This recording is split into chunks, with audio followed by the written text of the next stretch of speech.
No matter which side of the conflict anyone is on, no matter what politics they adhere to, brutality, sexual violence, and assault on innocent civilians is never acceptable. There is no justification. There is no contextualization. There are no excuses. There is only one thing, and that is the truth.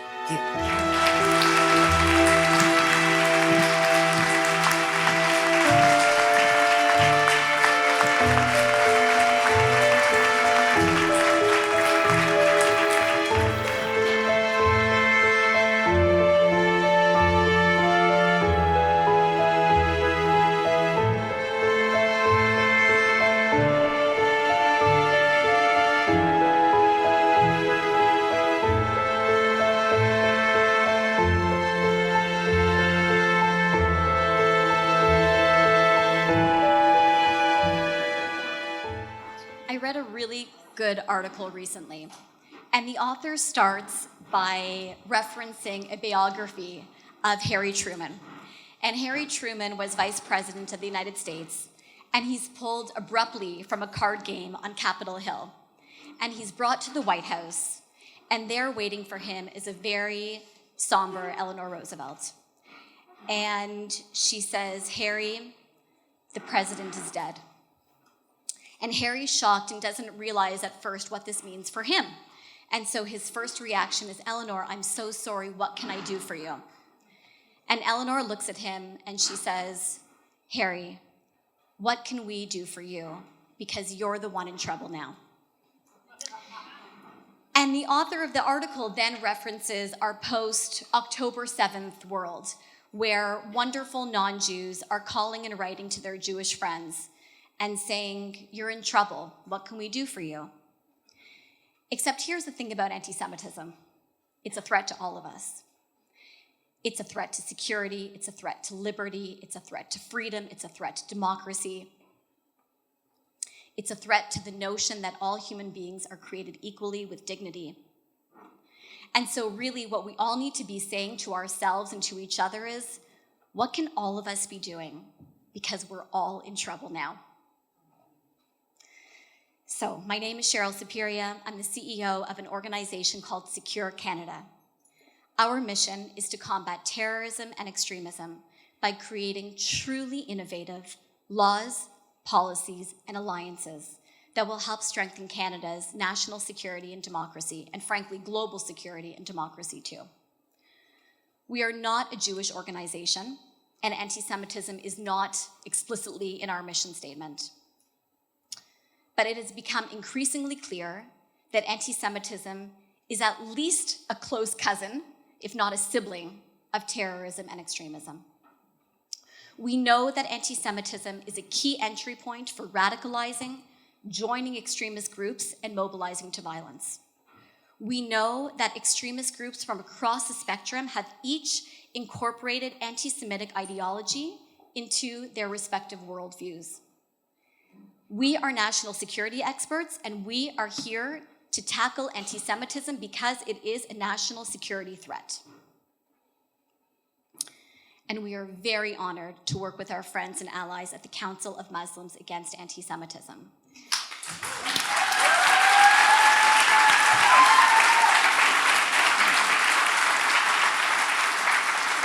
Because they know what every student of history knows, which is what starts with the Jews never ends with the Jews. Jonathan Sachs once said that there are three things that can happen that will make anti-Semitism truly a danger to society. One is that anti-Semitism moves from the political fringes to at least one mainstream political party adopting anti-Semitic positions. Number two is that the public standing, the polling of that political party does not diminish as a result.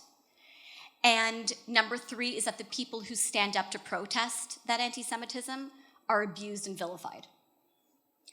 And one could argue that we're starting to see those conditions here in Canada. So it's all the more reason that we listen so carefully and heed the messages of our experts here today, these incredibly prestigious, important brilliant experts who are here to talk to us about the sexual violence that was committed by Hamas on October 7th. Now, we know that sexual violence has been used as a tool of terror before in other places, in other countries, and our experts can speak to that. But we must also acknowledge that certain elements of October 7th must be attributed to Jew hatred. And it's not just the atrocities themselves, but it was the celebration worldwide of the atrocities and the absolutely pathological denial of the sexual violence that makes it unique and specific to anti-Semitism. The entire Western narrative that's developed about sexual assault, believe all women, that even an unwanted touch on a woman's knee is deservedly condemned, all of that was thrown out the window when it came to Israelis and Jews being raped. So our experts are going to speak to that too. Before we get started, I want to thank each of you for coming.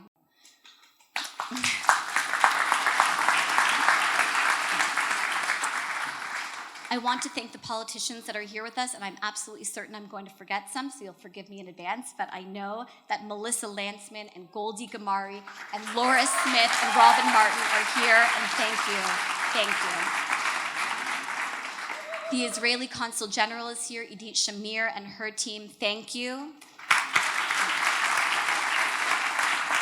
And I believe that we have also somebody from the Hungarian Consul General, Gabor Markochani, and I'm sorry if I've not pronounced your name properly. I would like to acknowledge the presence of Secure Canada's co-founders, Danny Eisen and Maureen Baznicki,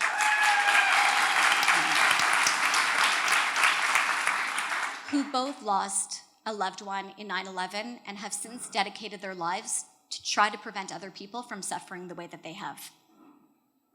I'd like to thank my colleagues. I'd like to thank Stacey Gradovsky for her boundless energy. I would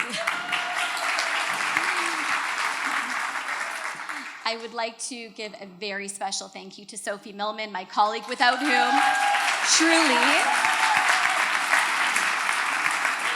this event would not have taken place without her. Full stop. Thank you. And lastly, I want to thank our sponsors. Please, you'll note in the program, all of our sponsors are tribute sponsors, our impact sponsors. I want to make special mention of our event sponsors: Laura and Dennis Benny, Carrie and John Carmichael, Toddy and Irving Granovsky, Stacy and Bram Granovsky, Beth and Miguel Singer, Nellie and Barry Zagdansky. Thank you. And finally, I get to introduce to you the one and only Raheel Raza.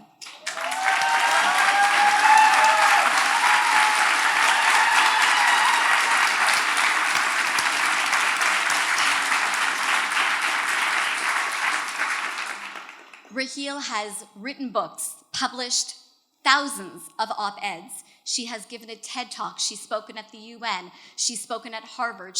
You can't brag about that anymore. She's spoken at Oxford. She is the founding member of the Council of Muslims Against Anti-Semitism. She is the founder of Muslims Facing Tomorrow. She is an outstanding human being. Ladies and gentlemen, my friend, Raheel Raza.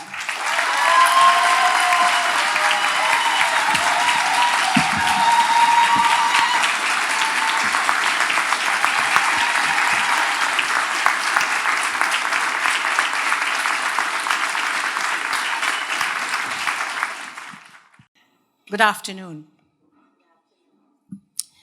We are only a few days away from International Women's Day, coming up on March 8th. The question is, what are we celebrating? Our sisters in Israel were subjected to such brutal atrocities on October 7th that I, as a mother, don't have the strength to articulate. From the Nova Music Festival to the kibbutzim, inexplicable horrors were committed that put shame to humanity as a whole. The denial, the deflection, and the silence of women's groups and international organizations is deafening. Rape and sexual assault are war crimes and a breach of international humanitarian law. On the one hand, Hamas denies the accusations of sexual violence, while on the other hand, on that day, they were live streaming their sordid acts. And sadly, they were cheered on by the local population of Gaza. This International Women's Day will be a dark day in the history of women's rights, which will record the silence of the masses. We, all of us, are here today to speak for those who cannot speak out, to speak for those who will not speak out, for those who have been silenced and dehumanized in ways beyond imagination, for those who have been abused and maimed, and especially for those who have been killed. The long-term pain of those affected cannot be imagined or understood.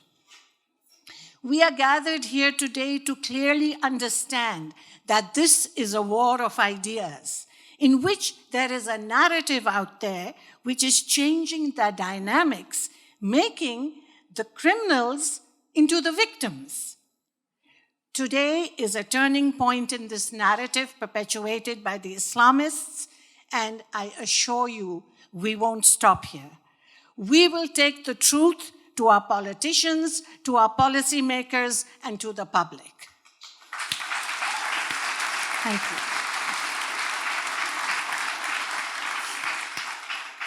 I will take the liberty to quote Lincoln when he said, "You cannot escape the responsibility of tomorrow by avoiding it today." So, the Council of Muslims Against Anti-Semitism in Secure Canada are facing the challenges head-on. My friends, I won't go into the detailed bios of the speakers because they're in the brochures handed to you.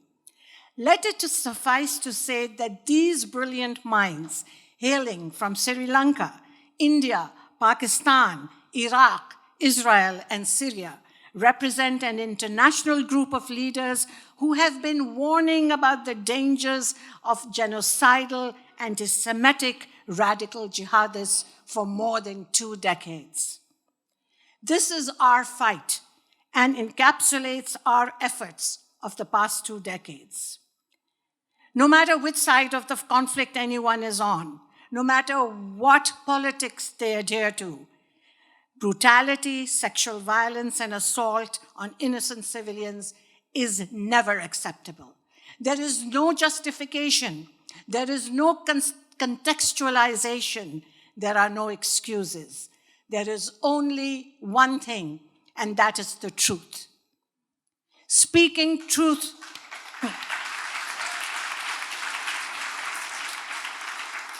We are extremely honored and delighted to welcome all the way from Israel, Professor Ruth Halpern Kadari, a legal scholar and international women's rights advocate and an expert on sexual violence who has seen the evidence of what happened on October 7th.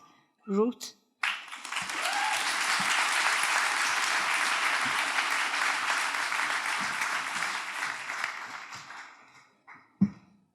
Thank you very much, Raheel, and thank you for all the organizers of this extremely important gathering. I'm deeply moved and honored to be here. Of course, I regret the circumstances, but it is heartwarming to see this alliance, to see this feeling of empathy and support, and we do need all the support that you can give us, because as Raheel said, we were betrayed by much of the international human rights community and many, many other parts of the world. So my role here today is to tell you what I know that had happened on October 7 within the realm of sexual violence that was part of Hamas massacre. And what I have to tell you is based not only on what has already been published in the media, in the press, or on social media, based on my past experience, my position within the human rights community, 12 years on the CEDAW committee, the Committee on the Elimination of All Forms of Discrimination Against Women, being also the head of the inquiry mandate of the committee, I was offered access to investigative materials by the Israeli police, by the IDF, by the Shin Bet. I also accompanied the special representative of the Secretary General in her conducting a fact-finding mission into the sexual violence aspects of October 7th a few weeks ago. Her report is upcoming tomorrow. And while accompanying her, I also had the access to much of other information that was not published. And I will try to summarize things for you, and I apologize in advance that I will go into some of the graphic details. So if there is difficulty in hearing, please, maybe you can step out now or close your ears. But we have to know the truth.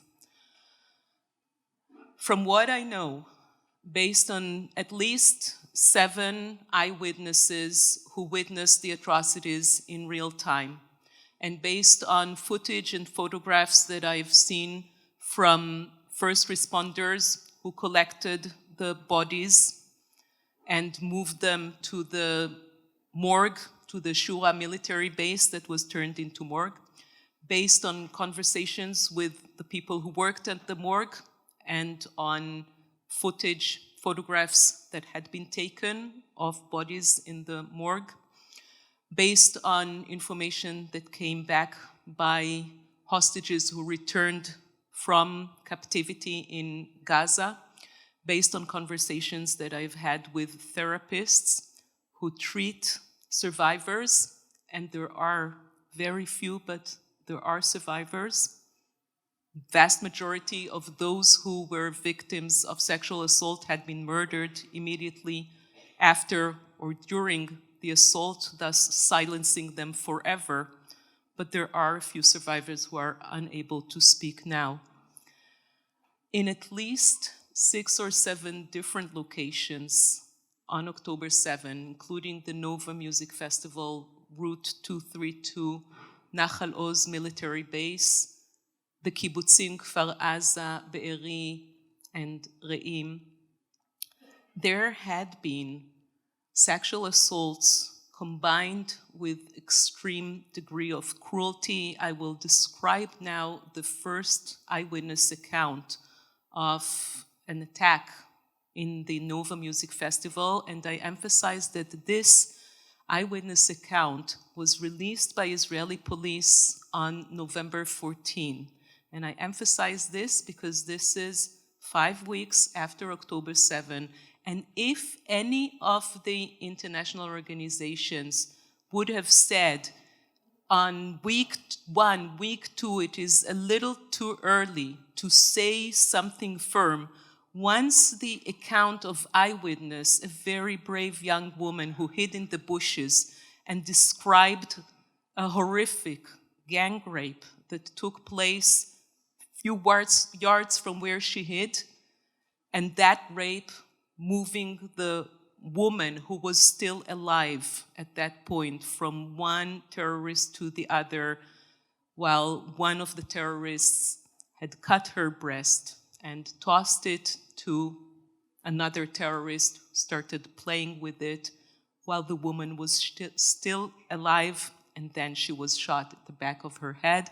All this was described by this survivor who was taken to the place where she hid in the bushes a week after that by the police to identify the exact spot. And she spotted it, and she spotted the place where the gang rape happened, and they found personal items there that corroborate her testimony. When this was released on November 14, this is when the silence should have completely stopped. This is when UN Women and all other organizations to whom I and other colleagues had reached out already on October 8 and 9, and this is when they should have said there are concerning reports, and they are very, very disturbing, and they are credible, and they are serious, and they must be looked into. And they didn't. It took them 8 weeks to mention the word sexual violence, even though by then mounting evidence of photographs of bodies that speak, as we describe it, of bodies of women naked from the bottom down with legs spread, with blood from the bottom of their bodies, pictures of hostages taken, of young female soldiers taken from a van and being shoved into the middle of the van with her pants blooded. I have seen other pictures of other hostages who all exhibit the same phenomena of blood from the lower parts of their bodies. That, together with pictures that show a repeated pattern of gunshots into the genitalia, whether it is of women or men, all that information is there. It is available. It is credible. It is information that was collected either from the first responders or from Hamas' own GoPro cameras or phones. It is adding to the testimonies of those first responders who collected the bodies. It is adding to the testimonies of the hostages who returned, and they recount what those hostages who are still in Gaza, and God knows what they're going through. We also know what they're going through as we speak. All this leaves no doubt that during October 7, Hamas engaged in a pre-planned and preconceived, orchestrated sexual violence to weaponize the bodies of women, to achieve this utmost terror against Israel, to conquer Israel as they conquered the bodies of the women whom they victimized. And this must be acknowledged by the whole world.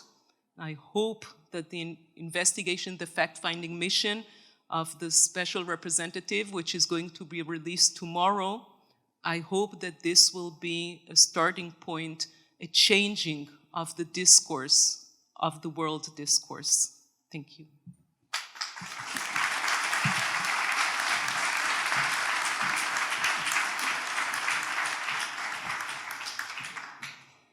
Noor is a devout adherent to Islamic doctrine, yet he calls himself a Muslim Zionist.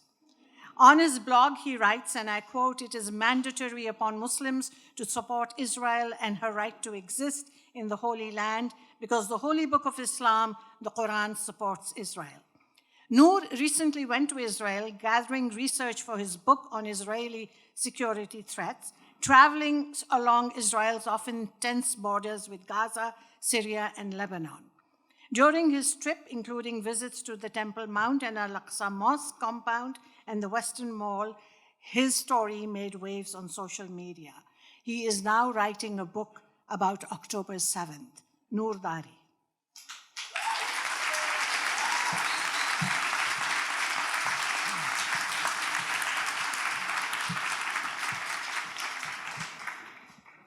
Thank you very much, Rai Raza.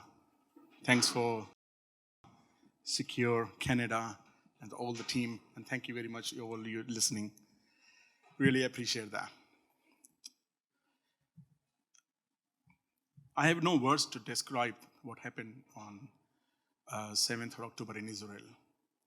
It's beyond my words, it's beyond my expression. I have no words to use that. Before I say something, let me tell you something about, little bit about my past, which really now is need to tell. I was indoctrinated in Pakistan. I was recruited by the terrorist organization. I was trained in Afghanistan from bullet to the grenade to the rocket launchers. And the aim was to kill as many non-Muslims, Hindu Zionists. That time was the 90s. That was a phenomenon with the Hindu Zionists. And what happened on 12th of October, it's reminded me all what happened in 9/11, 7/7, 2008 in Mumbai. But these all incidents happened in the last 2 to 3 decades, last 2 decades. It was just the tip of the iceberg. What happened in Israel on 12th of October, it was beyond imagination.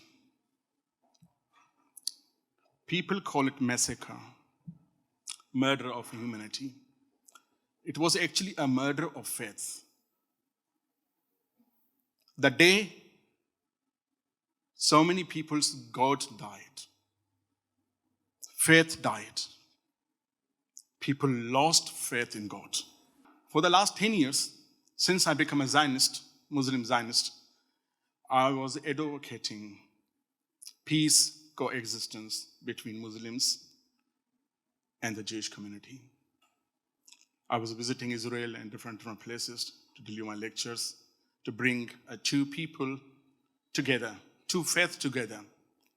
And I was always trying to convince people that this Israel and Palestinian war is actually not a religious based, but actually is a political war.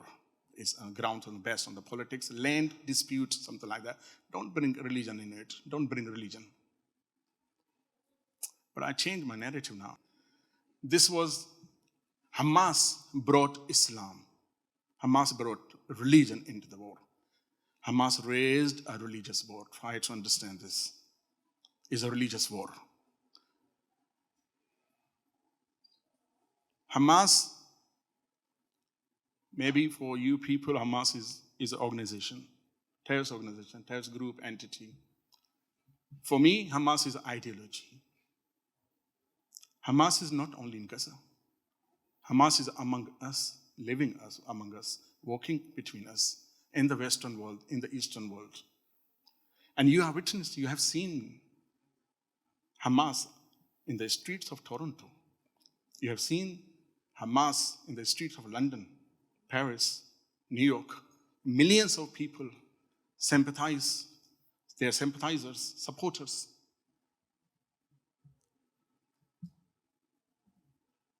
They hijack politics.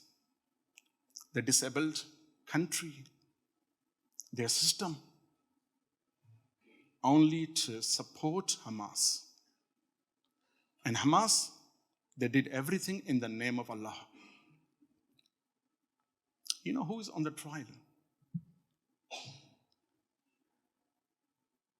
Not Hamas. Hamas put my identity. Islam is in a trial. Hamas used the name of Muhammad. They put prophet in a trial.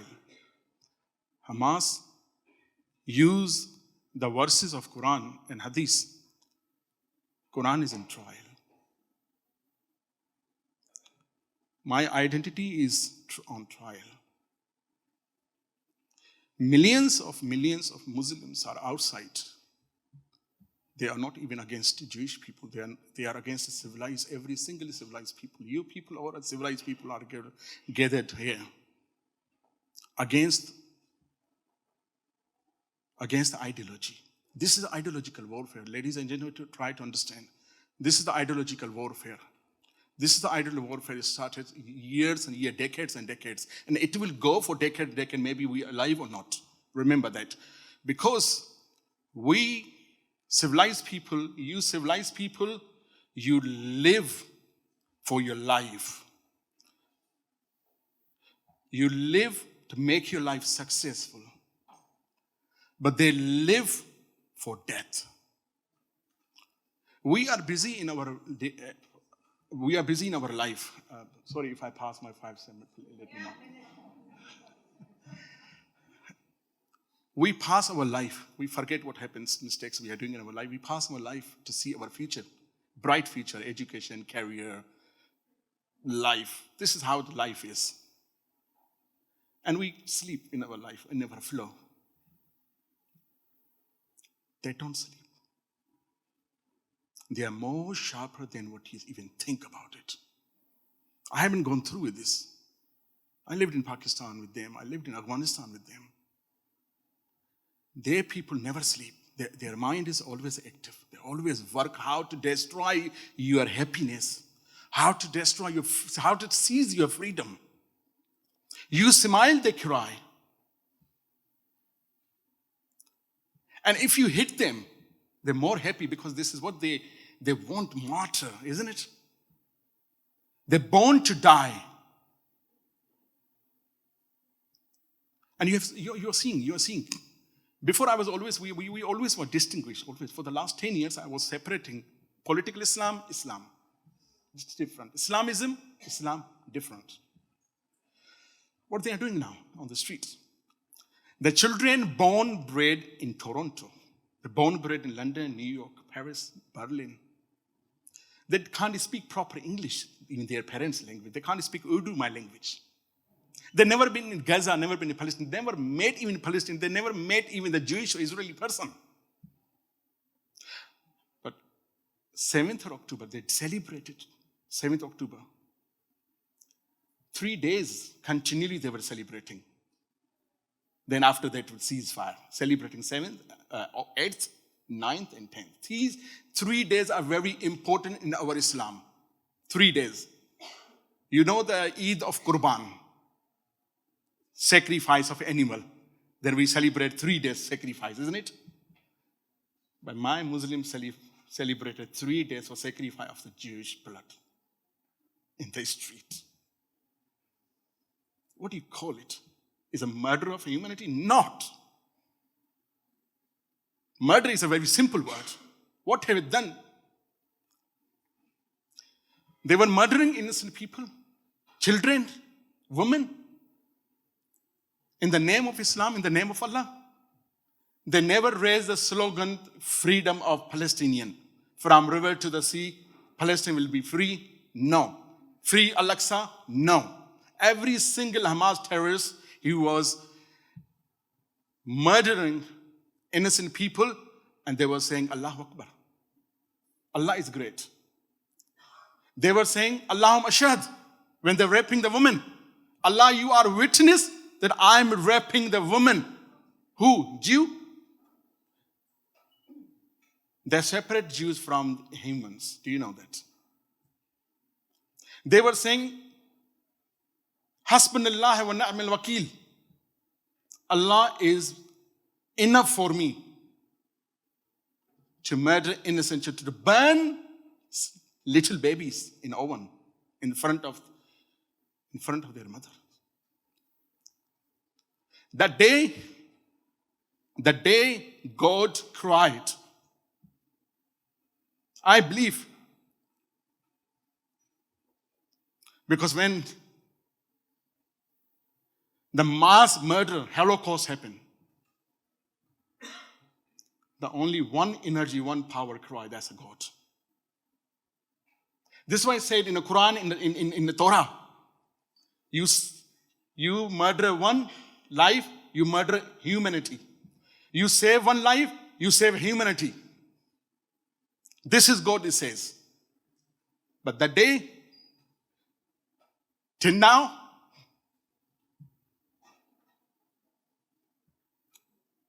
God is not happy. We are not happy. I love music. I love music. Every single day I leave to my work, I listen music. When I come back to home, I listen music. I love music. People say, oh, you are Muslim, but you love music. I love music.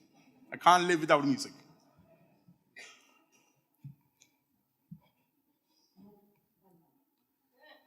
I didn't listen to music since 7th October.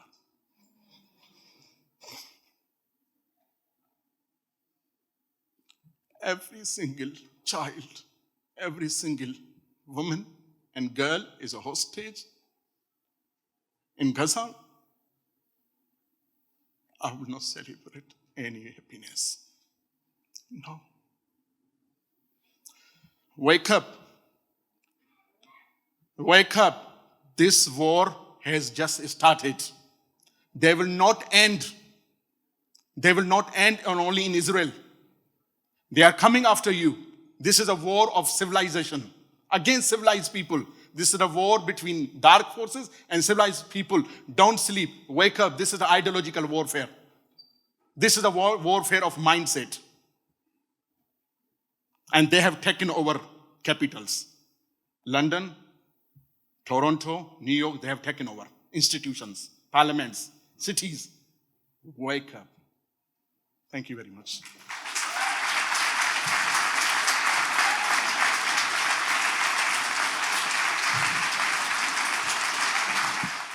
In one Minnesota district, which includes Minneapolis, 2 Muslim women with staunchly opposing viewpoints are facing off. Yes, you've guessed it. Ilhan Omar, who is drenched in anti-Semitism and an open foe of Israel, and the other is our dear Dalia Al-Aqidi.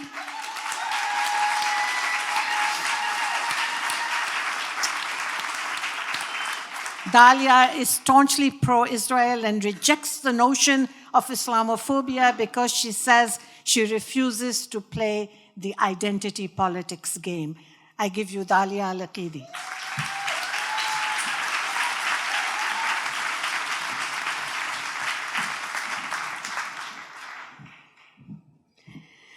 Thank you all. Hamas is ISIS. This is not a slogan. And this is not a hashtag that I copied from social media platforms. I have seen it. I'm an international journalist. I have covered wars in different parts of the world, including in my hometown, Iraq. On the morning of August 3rd, 2014, ISIS terrorists attacked and captured Sinjar, a small town in the province of Nineveh in northern Iraq. They tortured and raped Yazidi women and enslaved girls. Under the sinister shadow of the ISIS black flag, Yazidi women and girls endured unspeakable violations and atrocities. 9 years later, and just 2 weeks after October 7th, I witnessed firsthand the haunting sight of numerous of these foreboding banners scattered throughout different corners in southern Israel.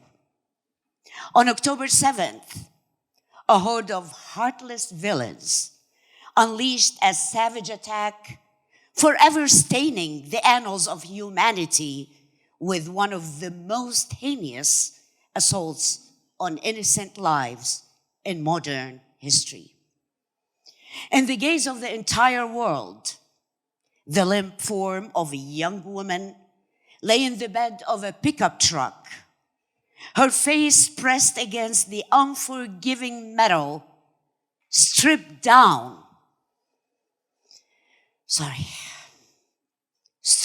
to nothing but her undergarments. Through the crowded street of Gaza, she was paraded as a symbol of violations and brutality, while the voices of armed men echoed around her, exalting praises to a God stained by their twisted deeds.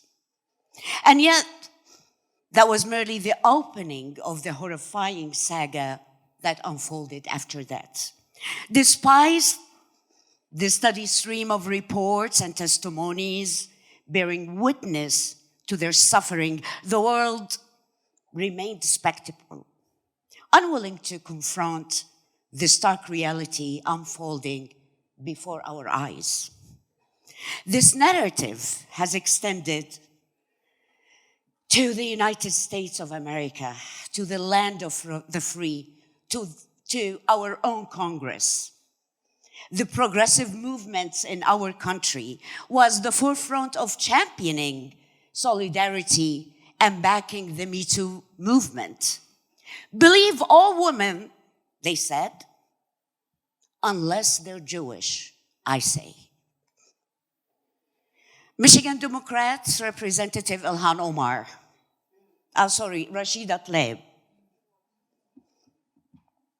The lone Palestinian American representative in Congress shamelessly declined to support a resolution condemning rape and sexual violence committed by Hamas. Another example is the chair of the Congressional Progressive Caucus, which includes my opponent, Ilhan Omar. Congresswoman Parmila Jayapal was at pains to avoid condemning Hamas. She said that let's not forget the atrocities of the IDF. I've never thought to have to say this, but there is no yes but when it comes to rape. Rape is not a legitimate resistance. It's an act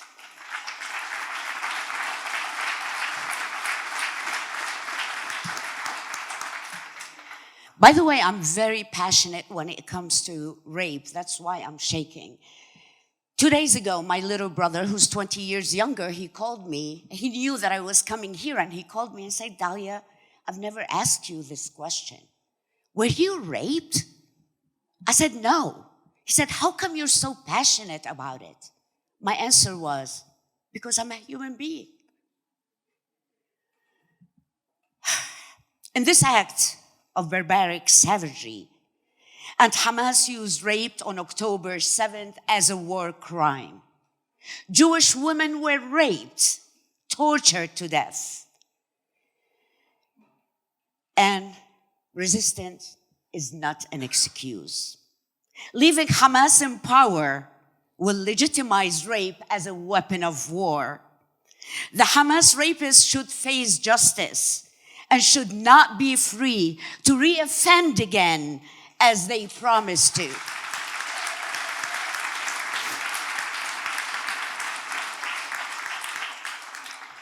Women's bodies are not a battleground for the progressive movement to wage their anti-Semitic war against Israel.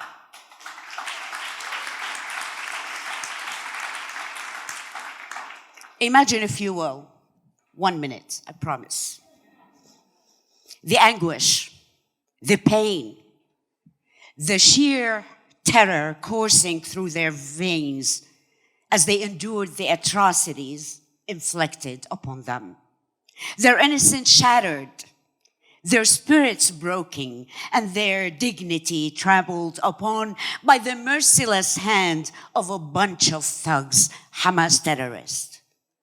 As we gather here today, let us only bear witness to the suffering, but also to pledge to stand in solidarity with these women. Let us vow never to forget their plight, never to failure in our pursuit to justice, and never allow such atrocities to happen again. Not to Jewish women, not to Muslim women, not to any woman on this planet.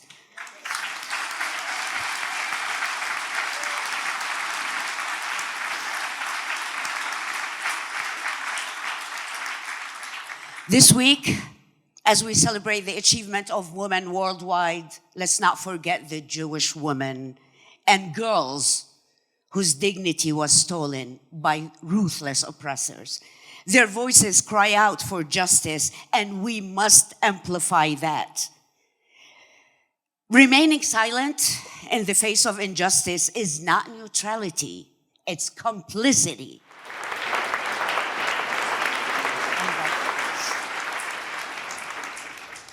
As Dante said, the darkest places in hell are reserved for those who maintain neutrality in times of moral crisis.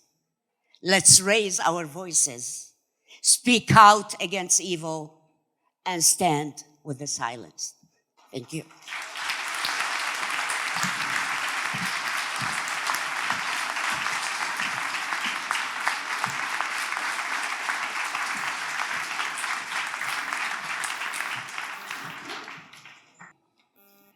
In a Newsweek article, Soraya Deen, a lawyer, author, and founder of the Muslim Women Speakers, wrote, and I quote her, "Rape is dehumanizing. It has long been used to silence women physically and emotionally.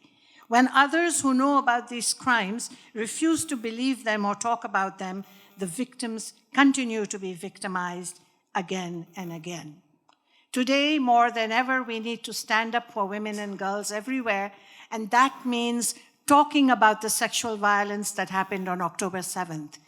If we remain silent, we are giving up, surrendering to bias and hate, and abandoning women everywhere. Soraya Deen.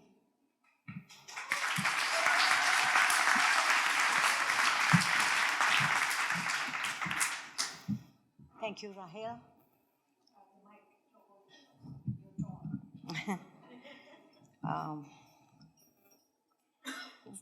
When I was growing up, I was asked, what do you call a sophisticated American? And later I was told a Canadian. Today I feel Canadian. And all of us here, we are Canadians. We are all Canadians.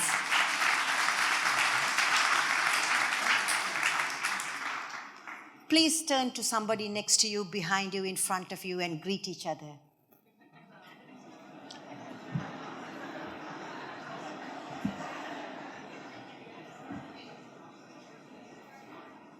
Thank you.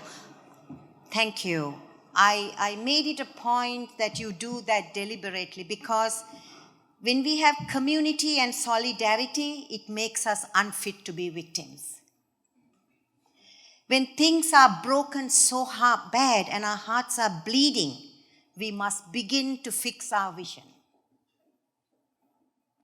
We have work to do, my friends, beyond this conference hall. Courage is a rarer attribute than intelligence. We have work to do. Because today there are over 13 Israeli women who are being held hostage by Hamas. They're being raped and tortured even as we are gathered here. They were kidnapped from their homes. They were taken from their beds. On October 7th, babies were burnt. Women were raped so badly that their legs couldn't be straightened for burial. Let's stand up and let's say their names. Please.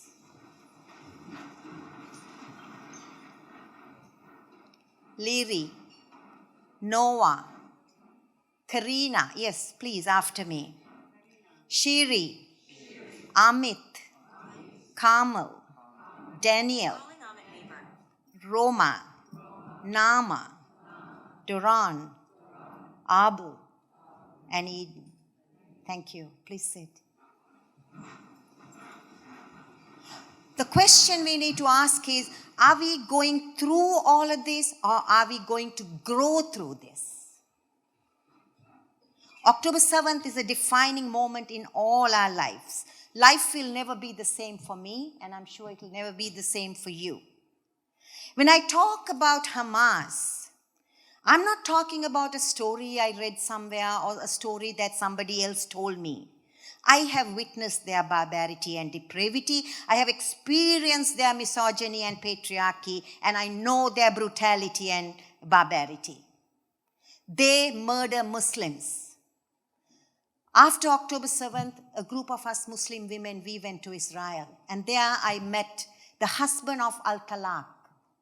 He told us this horrific story of how his wife was driving him to work. She was in a hijab. Their baby, 9-month-old baby, was in the back of the car. Hamas stopped the car, and they visibly saw this woman who was Muslim, and he begged them not to shoot her. They shot 30 bullets into her frail body. They have killed Muslims. They don't discern between people who are Muslims or Jews. They're just so barbaric. And I have witnessed their subjugation. Last year, before October 7th, I was in Israel. We were on a panel, we were on a delegation promoting the Abraham Accords. Now, if you followed the Abraham Accords, that was one of the most promising things that we were planning. Lot of economic incentives, lot of issues to be discussed. But Colonel Kellogg will tell you, on the day of the discussions, guess who didn't show up for the discussions? It was Hamas. Because they are not interested in any solution. They are interested only in the destruction of Hamas, of Israel. And I remember that in that particular trip, I was at Al-Aqsa and I was wearing a pair of pants and long top and I covered my hair, but they said I had to strip my clothes to enter Al-Aqsa. What they meant was that I had to wear what they wanted me to wear. They wanted me to cover my face from head to toe in order to enter my place of worship, denying my agency to my Creator. And whom are they funded by? Iran. It's not a surprise, right? In Iran. Yes, okay. So they are killing women for not wearing the hijab. Hamas brutality knows no bounds, but we must remember two things here. The term they used for what they did on October 7th was Al-Aqsa flood. So their aim is to desecrate Islam. The rules of combat are so clear in Islam that you cannot take women and children as hostages. You cannot desecrate the body of the dead. And you cannot take the old people as hostages. And unless there is a combatant situation, you cannot take anybody as hostages. And are we surprised that they have done what they have done? We shouldn't be. So I want to leave with some things that we should do really quickly before Rahil says my time is up. and I will concede to that only if we get to come back, Rahil. So it doesn't matter what is happening, but what are we going to do about what is happening is the question that I want every one of you to ask as you leave this hall. Build massive community. Take massive action. If you are a person who reads the scripture, if you read Exodus 18 to 24, Jethro, Moses' father-in-law, when thousands of people come to see Moses, he asks Moses, what's wrong with you? You can't attend to 1,000 people. You need to organize. He says, appoint 10 leaders in your community and let those 10 appoint another 10. Oh, that's my timer. And then deal with the issues that need to be dealt. That's another whole lecture on another day about how to organize the community. So, yes. So I just want to finish by saying this. We must call unequivocally for the release of the hostages. Yes.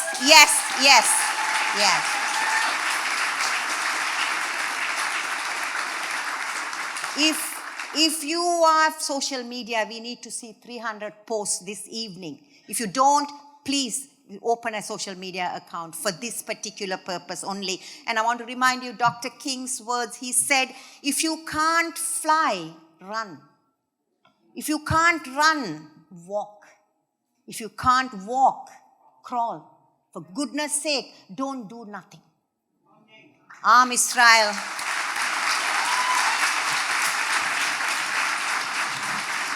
Thank you. Thank you.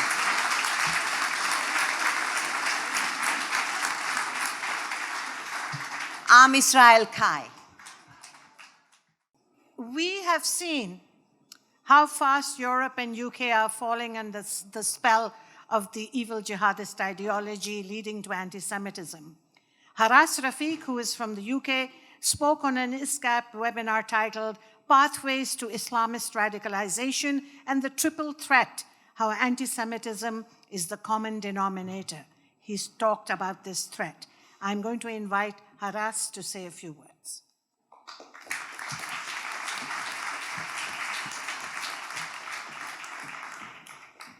Thank you, Rahil, and to the rest of the team at Secure Canada, who I'm part of, actually. I'm honored to be here today to wear two hats, as a board member of Secure Canada and also as an advisor to the Council of Muslims Against Anti-Semitism. And do you know, I'm going to go a little bit off script, so please bear with me a minute. I've been sitting there listening to a lot of these speeches, and I find this a little bit surreal in the 21st century, in the West, in a liberal secular democracy, where human rights, values have taken a long time to reach the level that they are, that we're actually sitting here and talking about the rights of women that only apply if you're not Israeli. Isn't it surreal? It's crazy. And it reminds me of something in the UK. Do you guys know about George Galloway? Okay. Do you guys know about the grooming gangs? Okay. My background is I was chief exec for about 7 or 8 years for an organization called Quilliam. Some of you may have heard of it. And it was a former commander for Osama bin Laden, fighting against the Soviets who disavowed the ideology and theology. Another person, Majid Nawaz, who spent 5 years in Mubarak's torture chambers, and a whole bunch of jihadists, former jihadists, extremists, terrorists. And we became the world's first counter-extremism think tank in 2007. And I ended up advising Tony Blair. You guys may have heard of the PVE, CVE strategy, Countering Violence Extremism strategy. I'm one of the authors in 2005. By the way, it doesn't work. It hasn't evolved in the way that it should have evolved in. And along the way, one of the things that we did, we knew about the grooming gangs. By the way, the reason why I mentioned George Galloway and the grooming gangs is both of these things took place in my hometown. I was born and raised in the United Kingdom in Rochdale. I lived there until 2001. I only live a few miles outside, but I can't say where I live because ISIS actually wants to kill me, even till this day. And we did a report on the grooming gangs. And what is a grooming gang and how did we define it? I co-authored this. This is a good 7 years ago. We wanted to actually expose what was going on, and we actually wanted to take back the narrative from the populists that were using this to actually radicalize people against Muslims, British Muslims. So we, a bunch of British Muslims, decided to do a full report on this. The grooming gangs is different to child sexual exploitation. CSE is when somebody goes along and commits an act of rape or violence against an individual, goes away and does it again. That by far, in the United Kingdom, the demographic is not British, Muslim, Pakistani origin. What's a grooming gang? A grooming gang's definition was when 2 or more people commit acts of sexual violence against the same girl repeatedly. That is a grooming gang. And we found in the data actually came from the government. It wasn't easy, hard, difficult for me to get. I used to advise the prime ministers and the home secretaries and people like that. And we found that more than 80% of the people that were convicted were classified as Asian. For you guys that don't know what Asian is here in North America, it's not the people from China, it's people that look like me, from Southeast Asia. And the majority of them were Pakistani ethnicity. So we presumed and assumed correctly that the majority of them, 84%, happened to be Muslim. And we did a report and we thought, we're going to expose this disinfectant. Sunlight is the best disinfectant. Let's have the debate. Well, I wasn't attacked by any British Muslim about this. It was the pseudo-academics from the progressive, in inverted commas, left that decided that I wasn't a Muslim. They decided that they would use the bigotry of low expectations on me and my team and my staff to actually deny us the credibility of what we were saying. And by the way, we focused on Rochdale. Rochdale is famous or infamous for the grooming gangs, and now Galloway. The same denial. Oh, by the way, also, these same people, including members of parliament, Nash Shah. You guys heard of Nash Shah? Nash Shah victim blamed. It was the fault, she said, of the young girls, the kids going out at night time, the parents letting them out. It was their fault. Crazy. And now, it's the fault of the Israeli women. Why? Because they're Israeli. It's the same thing happening again and again and again. And here's the thing. Noor talks about the death of religion. this denial, this actual claim, this victim blaming, this bigotry of low expectations. What's happening is not a problem in the Middle East. It's a problem here. This is the death of humanity and civilization, the values that we hold dear in our liberal secular democracies in Canada, United States, England, United Kingdom, Europe, and everywhere else. And that's what we need to stand up against.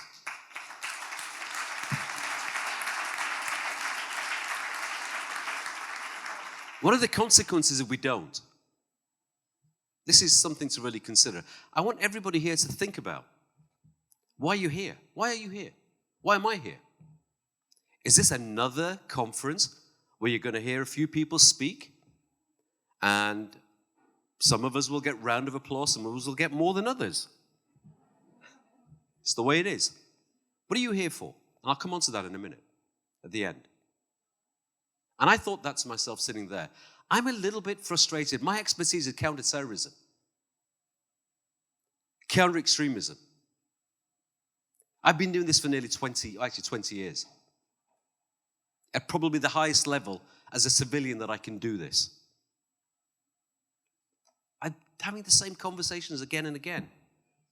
We need to do something. And Raheel mentioned the triple threat.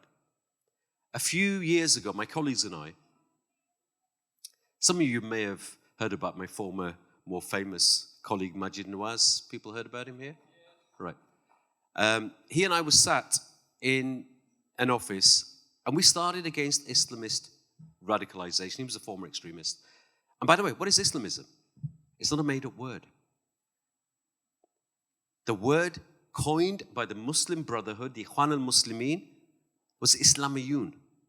When they created the organization, they used this word, Islamist or Islamism, to differentiate themselves from ordinary Muslims. And one of the problems, by the way, we're now facing, which is probably subject of another lecture, Islamism beyond Islamists. And I'm happy to talk with people about this afterwards if you want to catch me.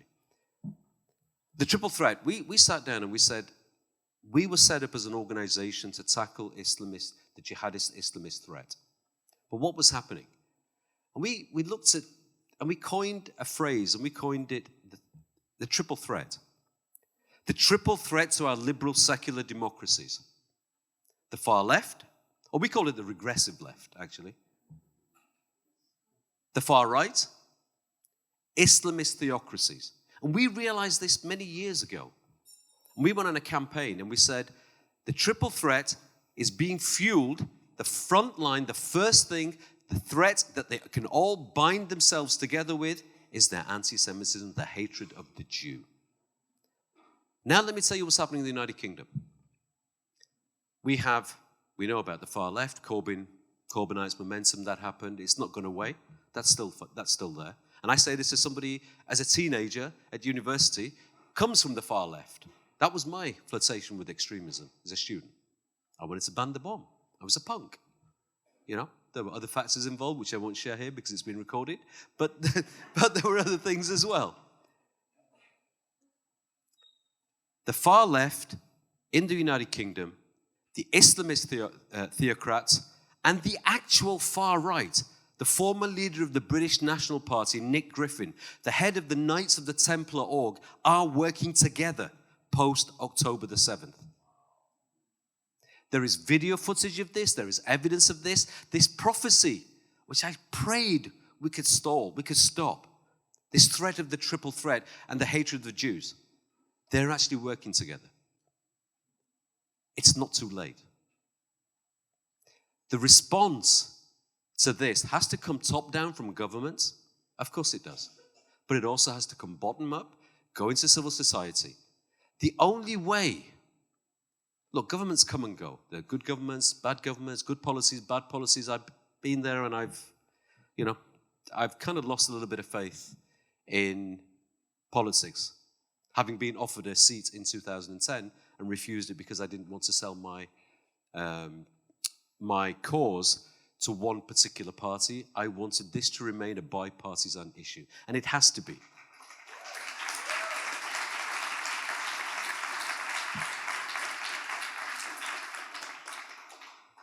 So I come back to what are you all doing here and what am I doing here? You all have a role to play. I have a role to play. Unless and I'm not standing here now as a Muslim. I happen to be a Muslim. It doesn't matter. I'm not standing here as a Brit. I happen to be a Brit. It doesn't matter. I'm not standing here as somebody who happens to be of Pakistani origin. It doesn't matter. I'm standing as a human being. We, human beings, have to take back the center ground. We have to take back control of the microphone. We have to take back the control of the forces of the triple threat that are plaguing our humanity, our civilization. Otherwise, we're going to get more of these October the 7th. I guarantee it. The future, if we don't do this, the future isn't more anti-Semitism. Of course that's going to happen. It's not going to stop there. The future is more terrorism. Some of you may remember Kosovo. That was a recruiting sergeant for Al-Qaeda. The people who are angry right now, what do we do with them? What do we do with them when the day after tomorrow in the Middle East, something happens and there's no more fighting for now? Because you can't kill an ideology with law and war. We have to take this on. I'm here as Secure Canada, as Council of Muslims Against Anti-Semitism. Rahil's here, Cheryl's here somewhere, Danny's here, the rest of the team's here. Work with us. Or you don't have to work with us. Do something on your own. Otherwise, this will just have been another wasted conference. And I just want to end on a story and why I ended up doing this. Some of you may have heard this story. My apologies, Guido, you've heard me say this story. I wasn't going to tell this story, but it's, it kind of fits in a little bit. Why am I doing this? I was born in the United Kingdom. My mother's side went to the UK in 1901. My father went in 1953. 65, I was born. What am I doing? I did what everybody else did.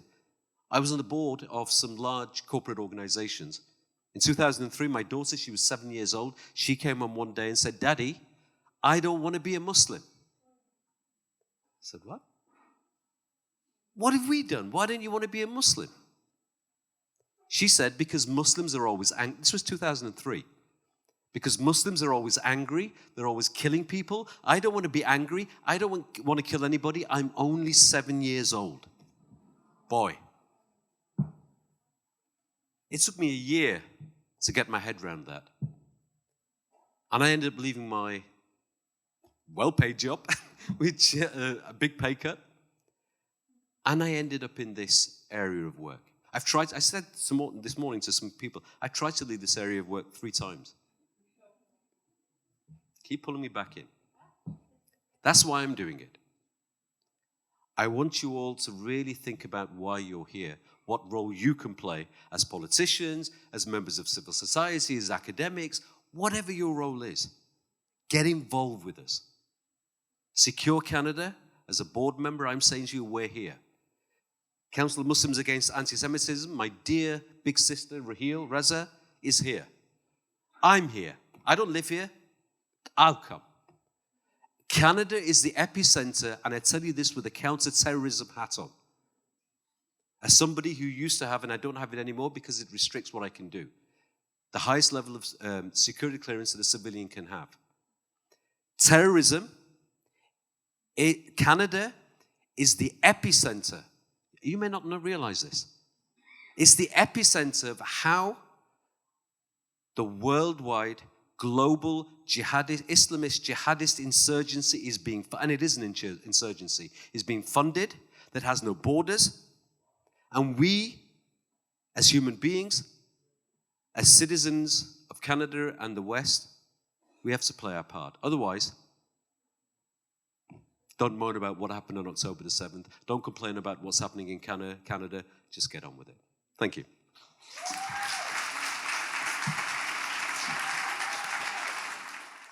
My friend Asra Nomani is the author of the forthcoming book, Woke Army, uncovering a disinformation and character assassination campaign against Muslim reformers, ex-Muslim feminists, Jewish leaders, and others who challenge Islamist extremism. In an article for the Washington Post in 2005, Asra Nomani wrote that she hopes to organize a summit of progressive Islamic thinkers to define a 20-year plan for reform in the Islamic world. She said, "We are changing history today. We are not going to shut up. I think she speaks for all of us when denouncing the Islamist jihadist ideology, which is directly responsible for the October 7th unprovoked and brutal Hamas attack on Israeli civilians. I give you Asra Nomani.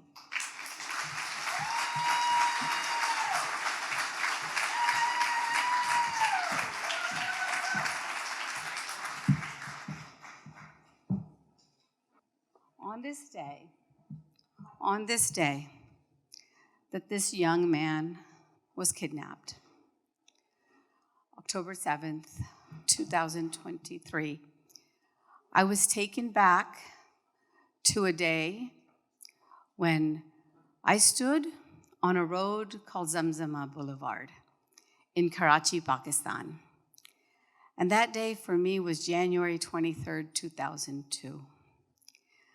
I was a Muslim born in India, raised in the foothills of West Virginia.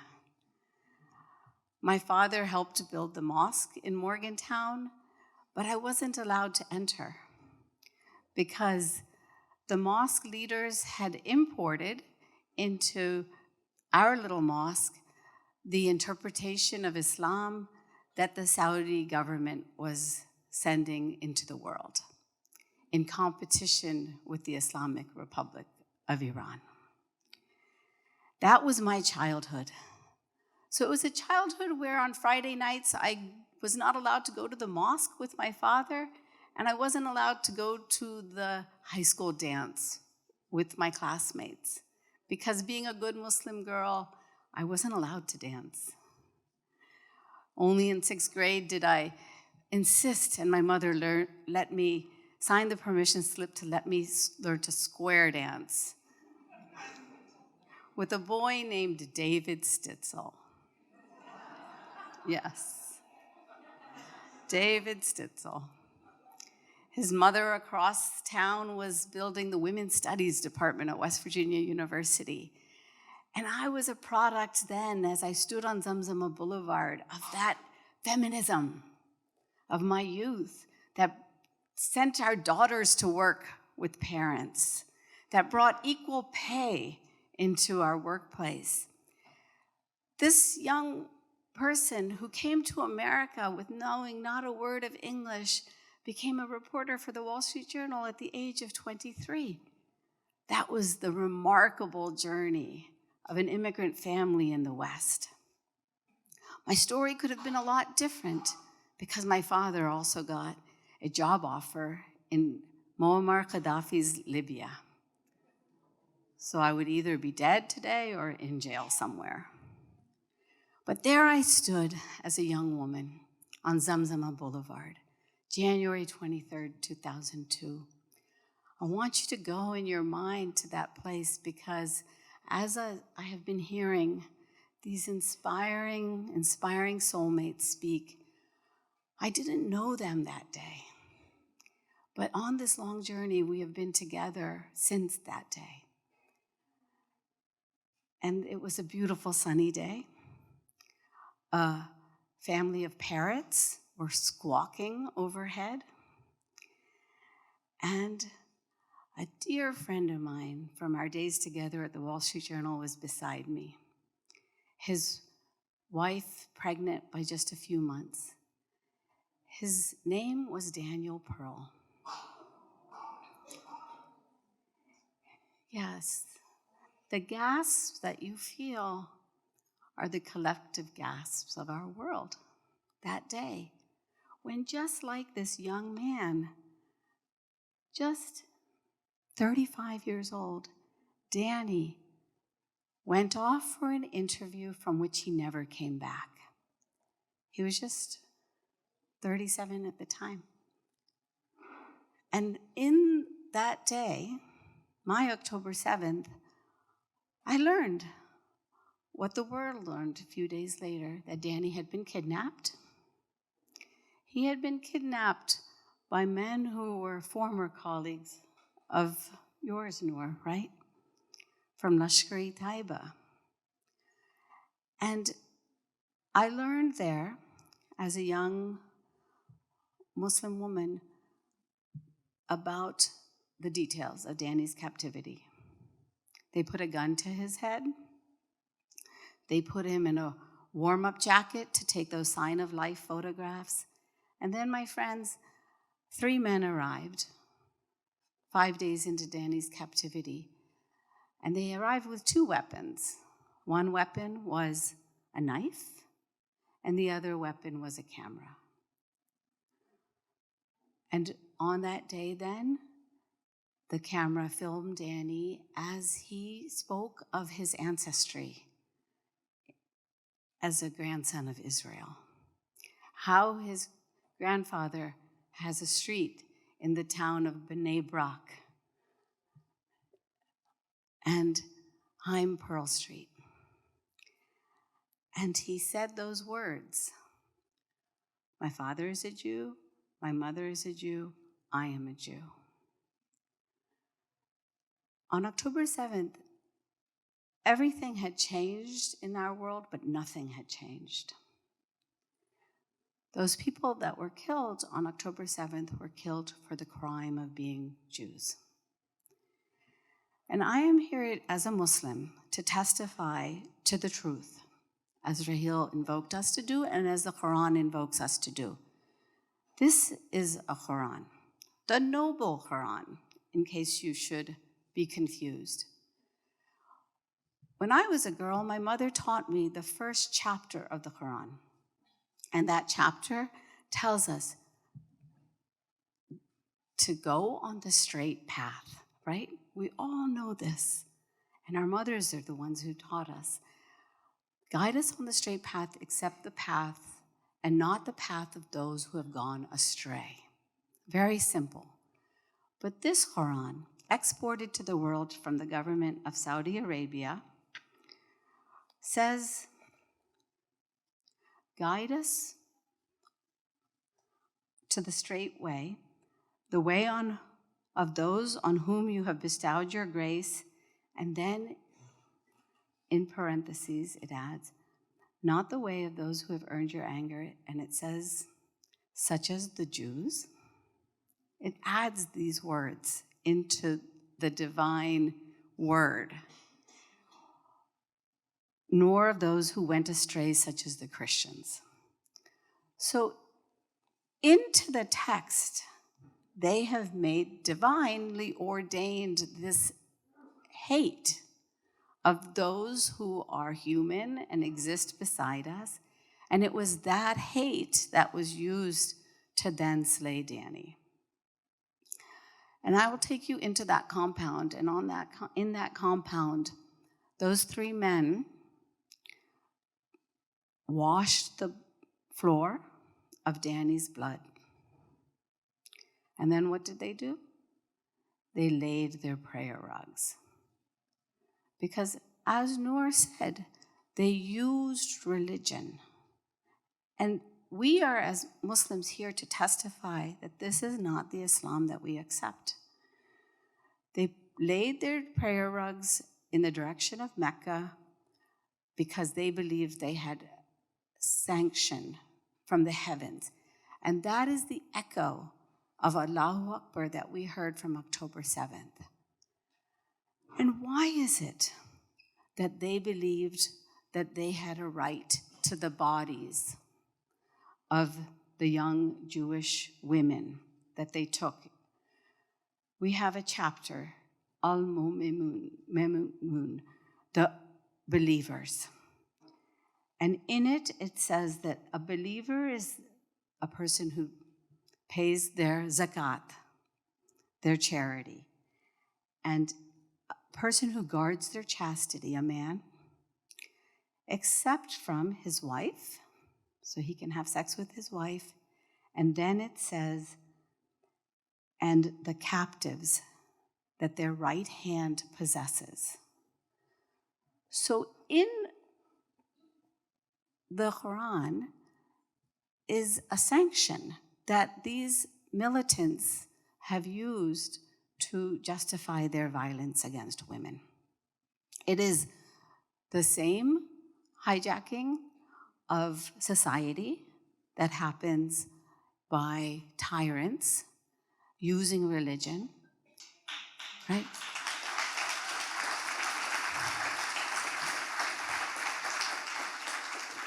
We are all Muslims who refuse that interpretation of Islam.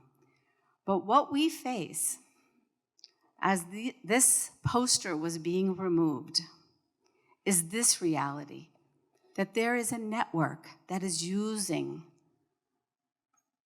these interpretations and the politics to put forward this message: from the river to the sea, Palestine will be free. And in the fine print, you can see the organizations. This one is the U.S. Palestinian Community Network that represents those in our Muslim community that are using religion and politics to destroy the state of Israel. I bring you this sign literally from the streets of Washington, D.C., where I stood among these protesters, and what was I wearing? My IDF hoodie. Yeah.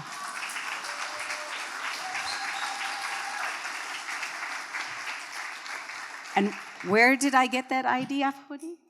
I got it at a secondhand store in the West Bank. Yeah. And who are they working with? This is another sign. What does it say at the bottom? The Party for Socialism and Liberation. We cannot close our eyes to the truth. The truth, as it's exploited from the divine words that are used, from politics, from theology and religion. And this is the sign that we all hold together, because we recognize that Israel was the victim. These young women are the victims. The young men, the older men, the children, the babies, the families are the victims. This moral inversion that occurred on October 8th is immoral. And so we as Muslims stand together with this simple idea. Free.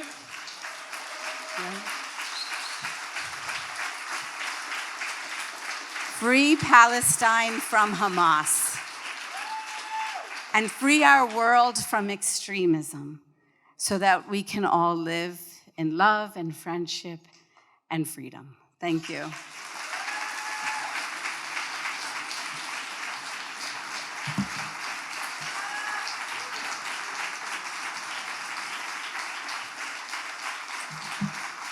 Dr. Zuhdi Jasser is founder of the American Islamic Forum for Democracy, which describes itself as the most prominent American Muslim organization directly confronting the ideology of political Islam. Zuhdi is an expert on how radical Islam and its followers have found traction in the Western world, the dangers of which we have been warning for decades. He has warned about the critical nature of alliances, dangerous enemies within our own governments and communities. He is a truth teller despite having walked through fire to get his important message across. Zuhdi.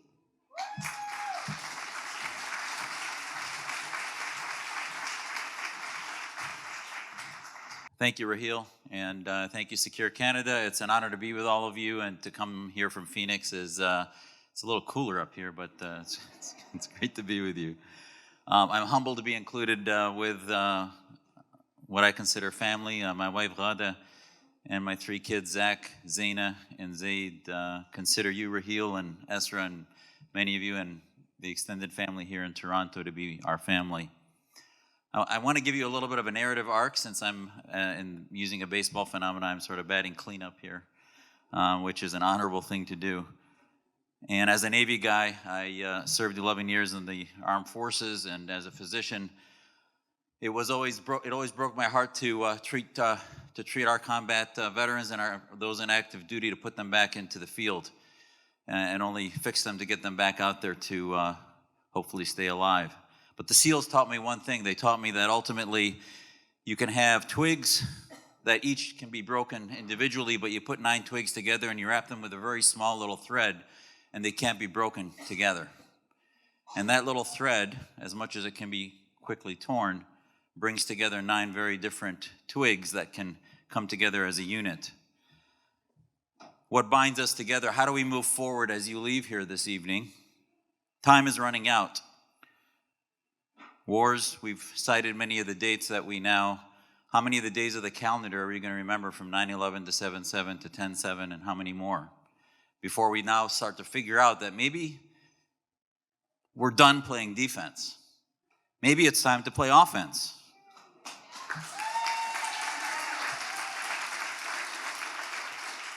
From wars to wokeism that has created divisions within our communities, to inhumanity, to misogyny that leads to sexual violence, to dehumanization. And that's actually what all the sexual violence and rape is all about, that they commit with GoPro cameras. That's easily dismissible by some kind of warped schizophrenia or radical evil. It's not. It is about dehumanization. It is about making what they see as inhumanity about shock and awe. And also, as a Navy guy, I'll tell you that ultimately we didn't necessarily accomplish our mission in Iraq, as we know, but we certainly defeated Saddam Hussein and his military. And we did it through shock and awe. So where's our shock and awe? Are we going to continue to be on defense, or are we going to have an offense of shock and awe? And it doesn't have to be through the corruption of what the Islamists and all the others who seek war on this planet do. We should have an offense that moves forward and has a proactive ideological movement of shock and awe of why we all embrace the West, why we embrace liberty, why we embrace freedom, and why we stand together with our Jewish brothers and sisters against anti-Semitism.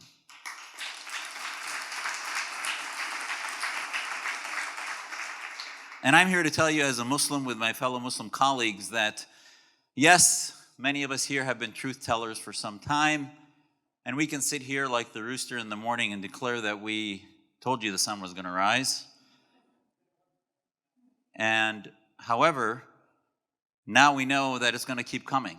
The pandemic sort of put us to sleep for a few years, and while Hamas armed itself, and then comes an administration that tries to relieve sanctions from Iran, and next thing we know, they're committing an act of multiplicious war crimes against humanity by just crossing that little border and raping and savaging women and children and the vulnerable in orders of times that are 50 times greater than what we saw, 100 times greater than what we saw on 9/11. And yet America waged a war, a just war, against Afghanistan so that we could fight them over there so they wouldn't come here. And we waged a just war in Iraq. And there was hardly the outcry of what we see against Israel, because they responded to an act, a declaration of barbarism against their people simply because they were Jewish. And yet the response is somehow different. As an American, I don't understand it. I talk to my colleagues in the Arabic, Muslim community, Iranian community, so many, and I ask them, I say, how could you not have had this same, if you're so much that you want just war, many of you felt we were in a just war to go get Al-Qaeda where they were camped out in caves in Afghanistan. We didn't leave Afghanistan that tidy, but we had a just war.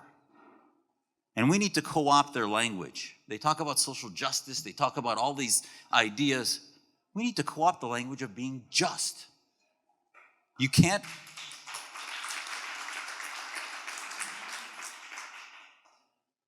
win wars by simply being pacifist. Yes, as a doctor, I'm not a fan of war, but I'm also a fan of ending wars.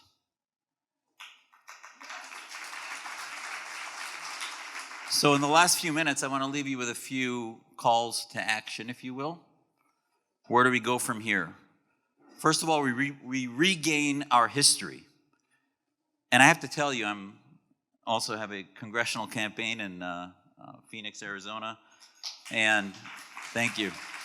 One of the things I'm noticing on the trail, in a very split district, by the way, is the main problem we have is not ignorance. It's not massive division. It's actually apathy. It is actually apathy. And as I talk to my kids and my family, and they're energized, we teach our children, as all of you I'm sure do, which is why you're in this room. We teach our children to have a sense of legacy, that life is short. And you can't defeat an enemy that embraces itself in a flag of Islam or any religion unless you have a close relationship with God that you embrace and you believe is a relationship with God that you want to give your children and your children's children. So to all of you out there, build partnerships, reclaim the unity that brings us together, but allow people of faith to do it within the Muslim tradition, because we are your best assets. But we're not simply part of the extension or an afterthought. We have to be lifted up, no different than the West lifted up Christian Reformation, Christian Enlightenment, that ultimately, think back, don't divorce yourself from history. Think back, the 30 Years' War, 8 to 10 million people perished in 30 years as there was wars against the establishment of a religion. That's where Islam is right now in its 1445th year. And I'm not saying that we need to send our sons and daughters to war, but if we want the wars like happened in Israel on October 7th to begin to end, not end tomorrow, that's never going to happen in this generation, but to begin to end, then we need to take sides within the house of Islam and lift our Muslim brothers and sisters that believe like we do as our equals and as our brothers and sisters. Second, we need to educate about radicalization. The left is being radicalized, aside from Islamism and all the stuff within our house of Islam. The left is being radicalized, which is why all of a sudden you see teenagers waving the Italian flag thinking it's a Palestinian flag, and then talking about the river, from the river to the sea. Gaslighting has become a standard operating procedure for spokespeople. Somehow the more caustic and shocking what they say is, it seems to stick more and be more representative of their constituency, which are the more and more extreme. So deploy your allies into the fabric of the nation so that when you find out who your allies are, lift them up on issues unrelated to foreign policy that seems so far away, as our economics are being destroyed by inflationary decisions, as our borders are being ignored and national security is being destroyed here domestically in our countries, as our families are being destroyed because of issues related to collectivism and gender debates and other things of identity politics, as our free speech is being destroyed because if you question your doctor or you question health policy, somehow you no longer have a right to speak out on social media or your social media gets shut down. So many parts of the debate that's happening. Disagreement is good. Debate is healthy. But we need to lift each other up aside from these core issues that relate to anti-Semitism and relate to counter-radicalization and things so specific. Most people I talk to on the trail don't really care that much about that, unfortunately. But what they care about is putting food on the table for their kids. They care about the schools their kids go to. And they care about whether drugs and foreign operatives are rushing into their districts to bring crime and pestilence from abroad. So we need to create these coalitions. What does an offense look like? It looks like passion, not apathy. It looks like understanding what the charter of Hamas says and the reform that you've heard from my colleagues here. It looks like reclaiming our institutions, whether it be military, government, media, universities. Every institution has been infiltrated by programs that were created 30, 40 years ago. So I think it's about time we start creating programs that our kids' will be talking about, that the West was saved by those who cared about liberty and freedom and started to deploy the ideas to bring us together. I want to leave you with one thought, which is when we talk about the Arab Spring, 2011 reminded us that all of you don't have to do the hard work in the Middle East. The people in the Middle East, the Iranians that want the Green Revolution to succeed against the theocrats, the Syrians that paid dearly fighting against chemical weapons from Assad, fighting against the radical Islamism of ISIS, the Egyptians that fought against both the Brotherhood and the El-Sisis and the National Democratic Party, so-called Democratic Party of Egypt, the Tunisians, the Libyans, all of them took 2 steps forward and then 6 steps back. That ratcheting forward and backward, as you know in the West, many revolutions happened before we got to our democracies, and then our democracies also took a step back into fascism in the early 20th century. So everything comes with passion, nothing comes with apathy, but we can't forget our history. We can't let movements destroy our history, our what we are. They were burning down cities in our country in the name of destroying our history rather than teaching about our history, which is what we need to reclaim in our offense against these movements. And it's not a surprise, by the way, that the Black Lives Matter movement that did a lot of that was led by some of the most vicious anti-Semites on the planet, including Louis Farrakhan and others. And this isn't a testimony, a criticism of everybody on the left. I'm talking about bringing back our center in America and in Canada and the West, because it's being hijacked by the extremes on both sides.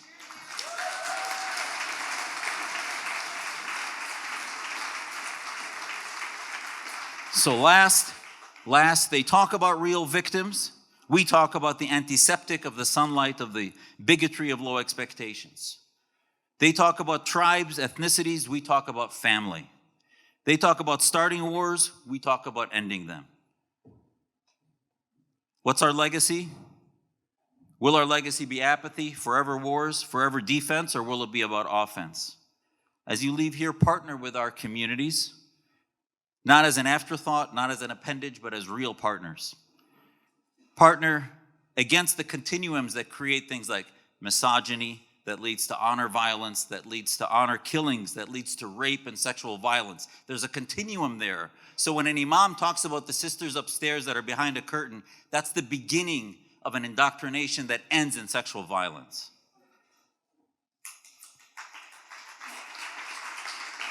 And in the end, find your thread that binds us, that makes us a collective, as diverse as we are.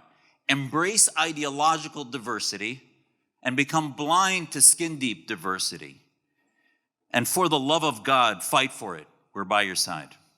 Thank you. Thank you. I know you have all been very patient. I'll only take 5 more minutes of your time. And this is very important. You have heard all our amazing speakers talk about how to move forward, what we can do. I'm going to tell you what we are going to be doing, what we are doing, and then you can decide what you need to do. This is a Muslim call to action. We as Muslims call on Hamas, which is solely responsible for the suffering of the civilians in Gaza, to unconditionally lay down its arms and release all the remaining hostages, which will bring the bloodshed to an immediate end.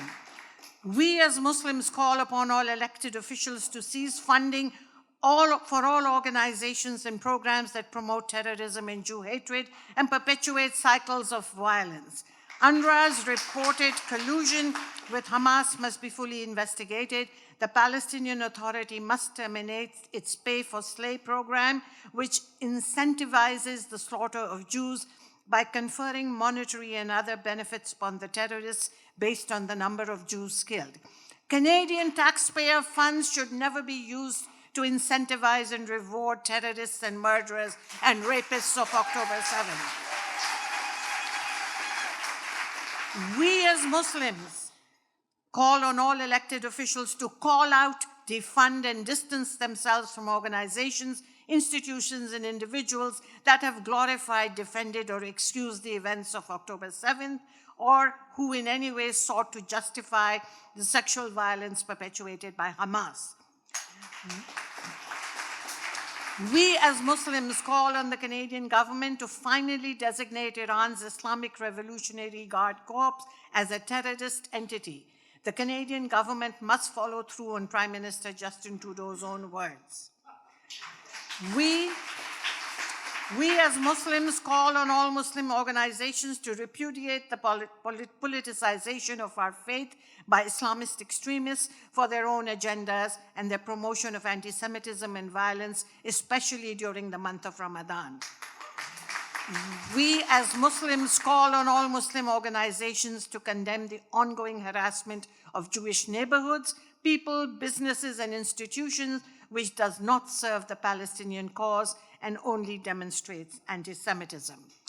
And last but not the least, we call on everyone to make sure that the hostages come home now.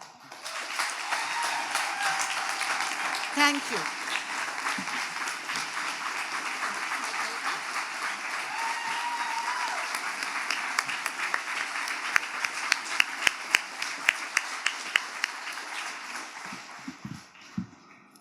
I'm going to channel Daniel Pearl. I am a Jew. My father is a Jew. My mother is a Jew. My grandparents survived Auschwitz and Bergen-Belsen. Are any of you descendants of Holocaust survivors? Yep. Okay. Are you thinking about them now more than ever? Yep. Okay. So let's reflect for a moment, though. If we could talk to a Jew from a few hundred years ago and tell them there's going to be a pogrom, and thousands of Jews are going to be murdered. And then there's going to be celebrations of the murders of those Jews. Would that Jew of the past be surprised? Probably not. But if we told that Jew that there is this group, a council of Muslims against anti-Semitism, who are making unbelievable personal sacrifices to take the positions that they are taking, do you know how lonely they are? We need to support them.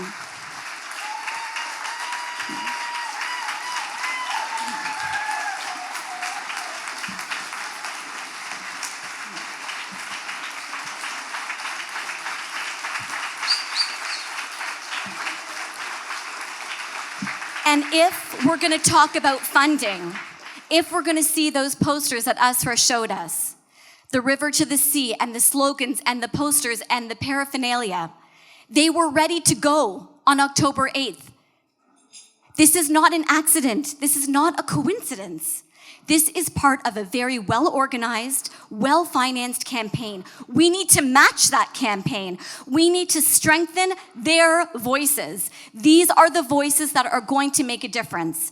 I am asking all of you to go to your programs and find the QR code, and I am humbly but very boldly asking you to be incredibly generous because this is not a joke. We need these voices and we need them strengthened.